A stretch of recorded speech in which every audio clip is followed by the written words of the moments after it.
Welcome, curious minds, to a journey into the intricate rules that govern the game of chess. Today, we're delving deep into the regulations surrounding the chess clock. Picture a chess clock. It's more than a timekeeping device. It's a crucial tool that adds a layer of strategy and urgency to this game of intellect. It's a ticking countdown that can determine victory or defeat, and understanding its rules is essential. Each player's move on the chessboard, including the act of stopping their own clock and starting the opponent's, is considered part of their allocated time. A player must stop their clock with the same hand used to move their pieces. Hovering fingers over the button or any attempt to manipulate the clock is strictly prohibited. Players must treat the chess clock with due respect. Forceful punching, lifting, or dropping of the clock is not allowed. Any inappropriate clock management will incur a penalty according to Article 13.4. In cases where a player is incapable of operating the clock, an assistant, deemed acceptable by an arbiter, can be provided by the player. The assistant's operation of the clock will be adjusted fairly by the arbiter.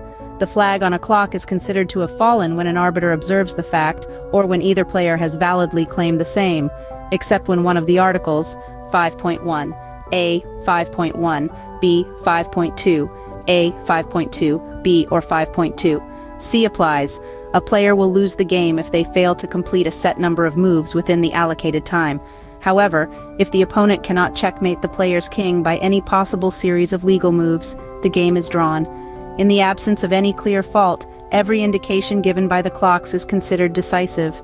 Any faulty chess clock will be replaced, and the arbiter will use their best judgment when determining the time to be shown on the replacement chess clocks. If during the game, it is found that the setting of either or both clocks is incorrect, the clocks should be immediately stopped by the player or the arbiter. The arbiter will install the correct setting and adjust the time and move counter, exercising their best judgment when determining the correct settings.